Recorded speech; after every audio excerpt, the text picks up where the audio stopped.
Hi folks, welcome to another video from aplaintruth.info. Today is a very important document we're bringing out here. A lot of people have seen this, but most people have not. This is from Deborah Tavares. She's been an activist in the Santa Rosa, Sebastopol, Sonoma County area for years. She has a website called stopthecrime.net, as well as a YouTube channel.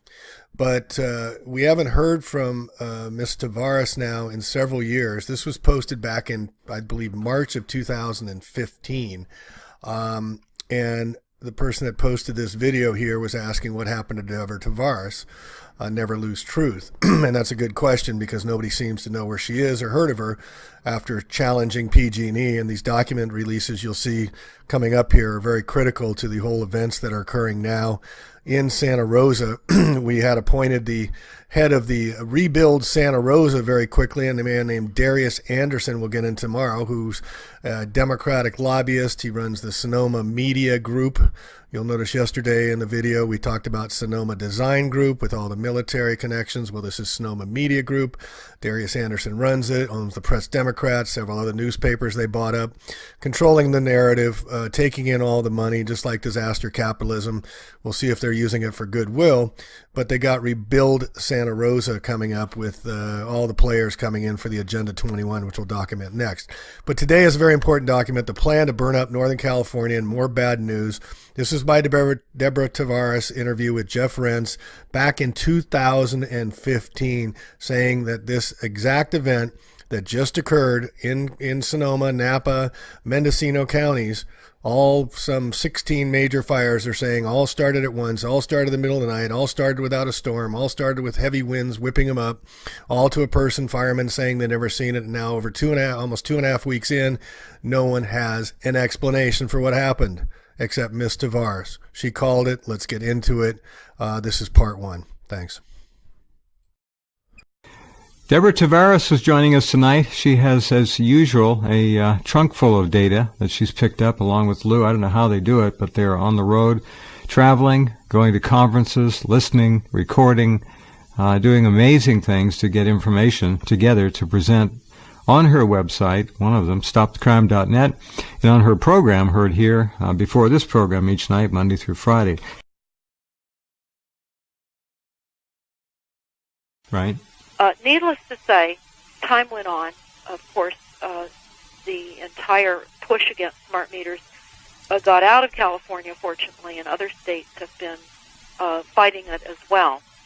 What we did discover is that the entire opt-out was all part of a psychological maneuver to throw the activists against the smart meters off course, and for those that were outspoken to believe that they were being listened to. And the opt-outs were and always were only an appeasement plan to give people the illusion that the utilities worked for them and that the CPUC worked for us as well. Right. We actually found a document out of the sociology department out of Vanderbilt University that we have on the home page of stopthecrime.net that talks about how they would socially engineer the utility companies in accepting the smart grid. So having that been said, again, this is around now August of 2011. PG&E has since come under fire on many issues, and certainly the fact that they've been in collusion with the California Public Utility Commission. So what happened in order to create the illusion that the California Public Utility Commission actually regulated the utilities, which they don't? It's all Rothschild. They slapped PG&E on the hand and required a document release. Well, there was a large document release, as I recall, about 7 or so months ago, and different members in this group, this EMF Safety Network group that I'm a part of, were going through these documents that were released by PG&E. And I'm going to read to the audience a document release, and it is extremely disturbing with that background in mind of what I said about everything starting here Sure. literally in Sebastopol, California, again. Wonder why they picked Sebastopol. That was, again, ground zero for the anti-smart meter movement. That was really day one of the... Okay, but that's a good thing. Now, are they coming back and trying to punish Sebastopol? Well, I'm going to read these emails, and you and the listeners can make out of this what you would like. And here we go. First, I'm going to just say that these emails were dated in August of 2011. There are only two emails. One is from the California Public Utility Commission going to PG&E, Pacific Gas and Electric. And again, you can type in PG&E followed by Rothschild, and you will see that PG&E is Rothschild. It's hard to believe. It's amazing. They're just in everything. Yeah. Yes, they are. So here's what's important to understand about these two emails. First of all, there were a total of 6 people involved in the emails, not just the 2 people that were communicating back and forth, but the 4 people that were copied in the email exchange. Right. And the people that were copied, here's an idea of who these people were. First of all, the subject of the email exchange was space weather risks. And the executive director of the CPUC was copied, the vice president of regulatory affairs, the CPUC attorney, and the interim director at the CPUC. And then, of course, the 2 people that corresponded directly and copied those 4 people. Here's the first email, again dated August of 2011. This is from the CPUC to PG&E. I assume you're assembling a high-level task force of washed-up and never were, yet somehow movie star handsome, former astronaut, to handle PG&E's response to the upcoming damaging space weather. Also, please dribble out one at a time over the next few months all internal memos, lawsuits, PowerPoint presentations, and officer cover-up directives in which PG&E is repeatedly warned about damaging space weather and chooses to do nothing, then has its lawyers blame its customers, aka Earthlings, for an adverse consequences resulting. Now, keep in mind, PG&E is involved in weather modification. In fact, I was personally on the 16th floor of the PG&E buildings in San Francisco, where they monitor the weather, and they have pulled permits to inject cloud seeding and, of course, more here in Northern California. Here's the second email now in response to that email I just wrote that was from the CPUC to PG&E. Now, this is only within about 10 minutes. Can you talk a bit louder, Deborah? I think we're getting a little low. There we go. Now we're there. Yeah, this is only about a 10-minute delay before there's an answer back from the CPUC email from PG&E. This is now from PG&E.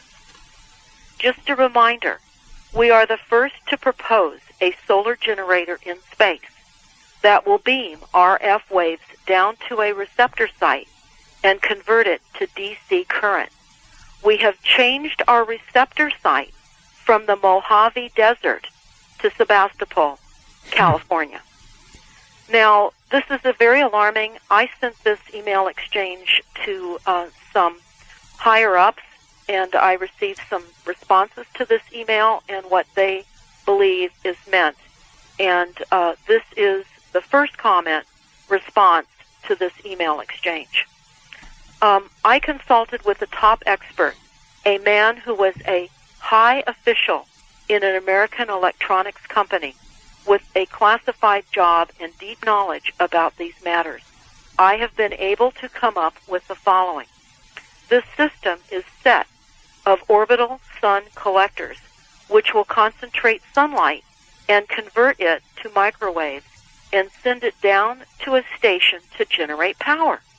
It, however, could be used by aiming to any target below within a certain radius to completely destroy all human life slowly in a large city. Very dangerous, unneeded means of generating power now that we have so many free energy means available. Obviously, most energy providers are associated with and under the control of the U.S. government and Intel. Here's the second comment to this email exchange. I agree with your assessment. This email exchange dated 2/11 is indeed very disturbing. I submit it is merely a wisp of the smoke from a recently fired gun, the visible tip of a very dangerous iceberg. I strongly suggest you immediately file a series of Freedom of Information Act requests targeting both the CPUC and PG&E in order to hopefully get a fuller picture of this complete iceberg and what has transpired concerning this to date. Okay. You, as a California resident, have every right to know what your public utilities are doing with your rate dollars. As you know, beamed microwave radio frequencies from space are the patented technique for manipulating the Earth's jet streams in order to turn selectively modified weather patterns worldwide. Climate change is genuine. However, I submit it is simply not the result of excessive human carbon emissions footprints as infamously claimed. The potential to generate electricity from beam RF waves is certainly a possibility with the existing technology, but I submit it is not the primary goal. I submit the necessary outer space RF generators are already in place and have been functional for at least a decade and a half. This is a very interesting trail of damning breadcrumbs that needs to be followed up, in my opinion. Then I have another comment, and this is interesting. The attached emails claiming the beam RF waves to Sevastopol is obviously a joke shared among PG&E and PUC staff. The technology for this has not even been developed, financed, or tested. It doesn't exist. It doesn't exist. And here's a comment back to that. Sadly, the tech has long since been used. Space-based weapons in conjunction with the wireless networks, along with frequencies used to disperse crowds, etc., are old technologies. Most people are unaware just how advanced tech has become.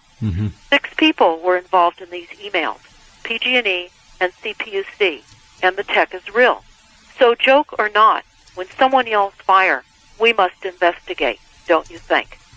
And then there's attachments showing the involvement of PG&E with weather weapons, which they are heavily engaged. As you know, Rothschild owns Weather Central. And also the involvement of Rothschild and PG&E. So what we had was an obvious targeting to incapacitate the initial group against the smart meters, because certainly when we read the documents about the successes of the deployment of the smart grid worldwide, California is mentioned repeatedly as being the troublemaking state for the refusal of smart meters initially.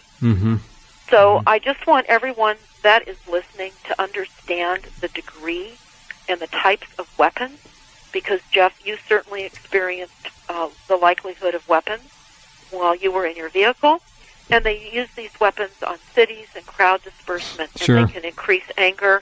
They can cause all kinds of physical problems that people normally would not. Absolutely physical and emotional problems as well. We have to keep in mind that we are electrical beings, and there's a frequency for damn near everything. So if they blast you with it, you're going to get that kind of a response. That's exactly right. If it's go to sleep time, we just take a half second, and your car is out of control. And I'm not saying that's what happened. I don't know. I don't like to be dramatic about things, but it's certainly a possibility. Task of trying to find and identify those who couldn't escape their burning homes. Searchers in some areas are being helped by cadaver dogs. Authorities say some remains are so beyond recognition, they will use serial numbers on medical implants. Like I tell you all the time, they are using quantum computers. So their problem, reaction, and solution, back when I was a kid, it was problem, reaction, solution. One problem, one reaction, one solution. Now it's one problem, several reactions, and endless solutions. So now they're saying that some of the people couldn't even be found in these fires that popped up out of nowhere at 1 o'clock in the morning and showed up in a blue flash in the middle of the night. We couldn't have found these people if they didn't have implants or RFID chips inside them to help us locate them. That's one thing. Serial numbers on medical implants, like hip replacements to ID victims. Some of them are merely ashes and bones, and we may never get truly confirmative identification on ashes. Cremated, you can't get ID. Though fire All right, so let's fact check, as they say. What heat Fahrenheit does human bone disintegrate? Sad report, 1500 degrees centigrade. You will need to make bone literally evaporate. Centigrade to Fahrenheit, 2,732 degrees, further confirming the heat at the time of the torching. This kid's playing outside, folks. This is really hard to do sometimes. Always hard to do, but this is really hard. We're here in Santa Rosa. So that's all I've got for part one here on Deborah Tavares' interview, showing premeditation, possible prima facie evidence of premeditation for these events that occurred beginning on October 9th. And just want to bring your attention, we'll get into the Agenda 21 stuff. FEMA Director DeWitt to lead organization to rebuild North Bay. They're starting Agenda 21, folks. We're going to document it. Former FEMA executive, Washington firm, responds. Contractors to build tiny homes. We're also having here this article down here. These articles: Zillow rents jump 36%. Tight housing market to get tighter. But look at this document. What are you talking about? Santa Rosa considers raising density caps on new housing projects. October 7th, 2 days before the event. So we'll get into that as well, folks. And here's an article: a rebuilding Coffee Park, where they're putting in the news, which is owned by these same guys, about rebuilding and stacking packums and walking and whatnot. So we'll get into that next one. This stuff is happening fast. This has been planned. This was a designated target event. This is another 9/11, folks. We're going to get this smoking tree, smoking guns, and smoking Agenda 21's getting it out there shortly. So anyway, that's it for now. Please speak the truth. Get it out here. Time is short. We need to organize. We need to stop these people from doing this. We need to have our own plans. And you all need to find your own sense of self-reliability, self-sufficiency, your own water, your own food, your own sources of energy, your own abilities to know where your water comes from, and also get to know your neighbors. We have to build community. Thanks for listening. We'll catch you on the next one. Plain Truth out. So that's all I've got for part one here on Deborah Tavares' interview, showing premeditation, possible prima facie evidence of premeditation for these events that occurred beginning on October 9th. And just want to bring your attention, we'll get into the Agenda 21 stuff. FEMA Director DeWitt to lead organization to rebuild North Bay. They're starting Agenda 21, folks. We're going to document it. Former FEMA executive, Washington firm, responds. Contractors to build tiny homes. We're also having here this article down here. These articles: Zillow rents jump 36%. Tight housing market to get tighter. But look at this document. What are you talking about? Santa Rosa considers raising density caps on new housing projects. October 7th, 2 days before the event. So we'll get into that as well, folks. And here's an article: a rebuilding Coffee Park, where they're putting in the news, which is owned by these same guys, about rebuilding and stacking packums and walking and whatnot. So we'll get into that next one. This stuff is happening fast. This has been planned. This was a designated target event. This is another 9/11, folks. We're going to get this smoking tree, smoking guns, and smoking Agenda 21's getting it out there shortly. So anyway, that's it for now. Please speak the truth, get it out here. Time is short. We need to organize. We need to stop these people from doing this. We need to have our own plans. And you all need to find your own sense of self-reliability, self-sufficiency, your own water, your own food, your own sources of energy, your own abilities to know where your water comes from, and also get to know your neighbors. We have to build community. Thanks for listening. We'll catch you on the next one. Plain Truth out.